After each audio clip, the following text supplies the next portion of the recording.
Hello friends और welcome to द्रव्य गुण फर्स्ट। सब्जेक्ट ही आपका बीएमएस सेकेंड ईयर का है और इस सब्जेक्ट में हम आपसे बात करेंगे स्लाइड को सप्त पदार्थ की। इसके साथ ही हम आपको षड पदार्थ भी बताएंगे जिससे कि आपके दिमाग में षड पदार्थ को लेकर के कोई भी कन्फ्यूज़न ना हो। षड पदार्थ जो है वो पदार्थ विज्ञान का पूरा ये कवर करता है, लेकिन यहाँ पे मैं बस आपको नाम बता दे रही हूँ जिससे कि आप सप्त पदार्थ और षड पदार्थ में कंफ्यूज ना हो। जिन स्टूडेंट्स को षड पदार्थ या सप्त पदार्थ कन्फ्यूज़न कर रहा है तो जान लो कि बीएमएस के फर्स्ट ईयर में पदार्थ विज्ञान का यह हमारा टॉपिक था, जहाँ पे हम सामान्य विशेष गुण द्रव्य कर्म और समवाय पे बात कर रहे थे। और ये षड पदार्थ वही षड पदार्थ है, तो आपके दिमाग में सप्त और षड में कोई भी कन्फ्यूज़न नहीं होना चाहिए। तो हम अब आगे बढ़ें अपने टॉपिक को लेकर के। तो हमारा टॉपिक इस वाले साइड में क्या है, सप्त पदार्थ। द्रव्य गुण को जब भी हम पढ़ते हैं तो सप्त पदार्थ यानी यही 7 पदार्थ हैं जिनको हम लेके बात करते हैं एक द्रव्य के गुण को, रस, विपाक, वीर, प्रभाव और कर्म पे। तो बहुत इंपॉर्टेंट स्लाइड होने वाली है स्टूडेंट्स। आपको पता चलेगा कि ये 7 पदार्थ। एक प्रश्न बनता है सप्त पदार्थ क्या है, इसे लिखिए या इसका विस्तृत रूप बताइए। तो इसमें आप ये प्रश्न कवर कर सकते हैं। तो पहला हमारा टॉपिक है द्रव्य। तो द्रव्य जान लीजिए जिसमें गुण और कर्म आश्रित हो तथा अपने द्रव्यों का समवायी कारण है, यानी अपने द्रव्यों का समवायी कारण हो, वह द्रव्य कहलाता है। याद रखिए, ये इससे पहले वाले मैंने एक वीडियो की है, उस वीडियो में आपको चैनल पे मिल जाएगी। मैंने द्रव्य के बारे में बहुत पूरा डिटेल में बताया है, तो उस वीडियो को ज़रूर देखिए जब आपको द्रव्य का क्वेश्चन कवर करना है। तो याद रखिए, द्रव्य एक छोटा सा सेंटेंस नहीं है। द्रव्य अपने आप में पूरा औषध आहार दोनों रूपों को लेके होता है। तो द्रव्य वही है जिससे हम रोग को दूर करें और व्यक्ति को स्वास्थ्य लाभ करते हैं। यहाँ पे द्रव्य गुण में लोग द्रव्य को मोस्टली ड्रग से ले लेते हैं, लेकिन द्रव्य अपने आप में ही पूरा एक बड़ा सा समूह है। तो इसको डिटेल में देखने का आप पहली वीडियो जो है द्रव्य गुण की वो ज़रूर देखिएगा। इस स्लाइड में मेन हमारा पार्ट गुण को लें। तो गुण देखिए, सप्त पदार्थ का दूसरा पदार्थ है गुण। समवाय तो निश्चेष्टा कारणम गुणा, जो समवाय संबंध वाला हो, चेष्टा रहित हो और ग्रहण में कारण हो, उसे गुण कहते हैं।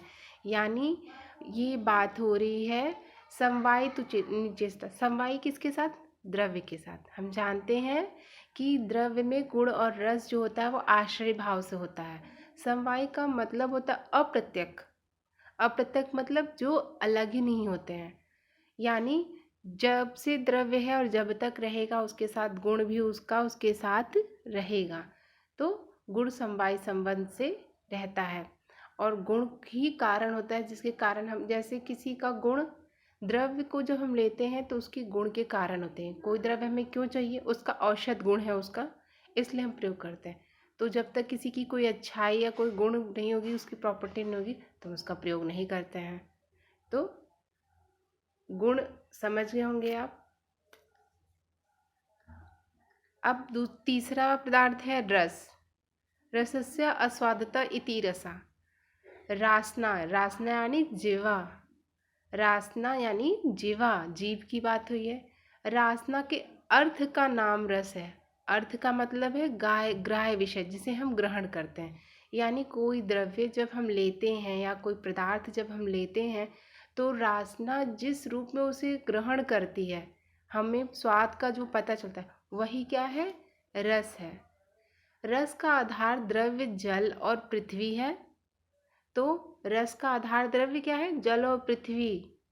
रस की उत्पत्ति में भी जल और पृथ्वी का कारण द्रव्य है। तो रस की जब उत्पत्ति होती है तो उसका कारण द्रव्य जल और पृथ्वी है। उदाहरण के लिए मधुर, अम्ल, लवण, कटु, तिक्त, कषाय, ये 6 रस होते हैं। ठीक, रसों के भाव में हम इन्हीं 6 रसों को लेकर के आयुर्वेद में पढ़ते हैं। विपाक देखें तो जठराग्नि पाक के अंत में रस का अंतिम परिणाम विपाक कहलाता है। जठराग्नि पाक के अंत में रस का अंतिम परिणाम विपाक कहलाता है। इसको श्लोक में आप याद रखेंगे, इसका श्लोक बहुत इंपॉर्टेंट है। जठाराग्नि योगत उदेति रसांतरम रसानाम परिणामन्ते सविपाक इति स्मृता। विपाक को 3 भाग में अगर हम देखते हैं तो त्रिविपाक में मधुर, अम्ल और कटु को मुख्यतः माना गया है। विपाक मेटाबॉलिक प्रॉपर्टी है। तो ये पदार्थ के एक और कंटेंट को ख़त्म करके हम आगे बढ़ें तो आता है वीर। वीर यानी पोटेंसी। वीर तु कृतेन या क्रिया। मैंने इस लाइन में सिर्फ इम्पॉर्टेंट बातों को लिख रखा है फ्रेंड, आपको कहीं इधर उधर भागने की ज़रूरत नहीं है। आप इस कंटेंट को नोट करिए और आपको स्लाइड भी प्रोवाइड कर दी जाएगी, लेकिन आप कमेंट्स में इस वीडियो के बारे में बताइए, जो कमियां हैं हम सुधारेंगे। तो वीर पे अगर हम आते हैं तो वीर कर्मण गुणों अर्थात जिसके द्वारा क्रिया निष्पन्न होती है उसे वीर कहते हैं। तो पोटेंशी, जो द्रव्य पदार्थ की पोटेंशी होती है उसे कहते हैं वीर। ये दो भेद से आयुर्वेद में देखा जाता है, या तो शीत वीर या उष्ण वीर।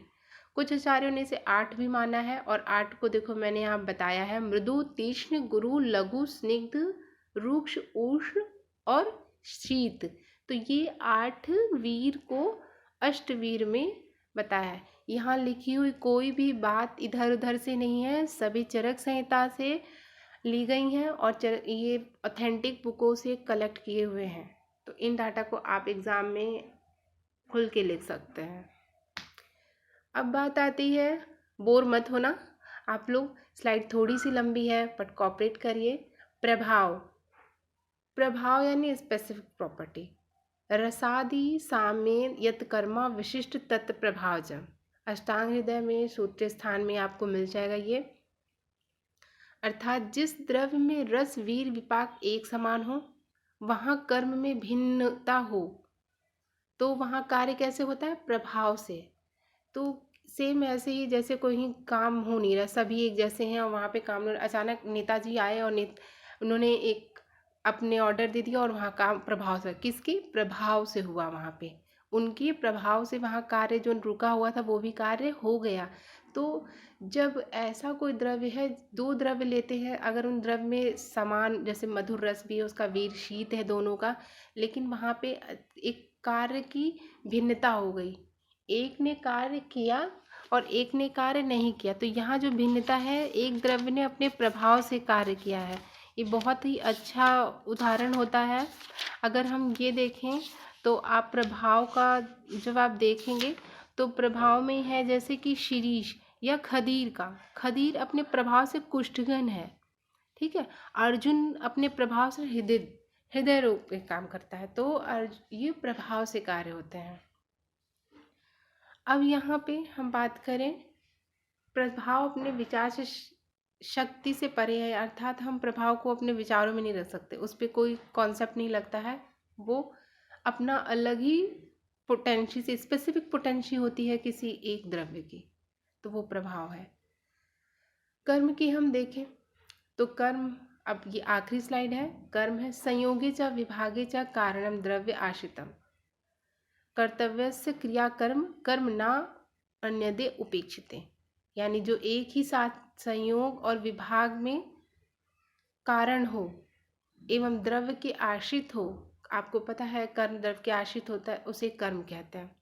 कर्म का एक है, कर्म किसी की उपेक्षा नहीं करता, वो कर्म केवल क्रिया की उपेक्षा करता है। यानी जो एक्शन हमने जो भी किया, एक्शन पर डिपेंड कर रहा है यहाँ पे। तो कर्म क्या है? द्रव्य के एक्शन को कहते हैं। हमने लिया, अगर वो जिस रोग को उसको कार्य करना था, उस रोग को उसने सही किया, यानी द्रव्य के एक्शन। तो ये भी एक पदार्थ माना गया। और ये सप्त पदार्थ जो है हमारे, इसी के साथ इस स्लाइड में ख़त्म होते हैं। फ्रेंड्स, बहुत मेहनत हो रही है इस चैनल पे, आप कोऑपरेट करिए, चैनल को लाइक करिए, सब्सक्राइब कीजिए, शेयर कीजिए और हमें और काम करने की एनर्जी दीजिए। Thank you for watching.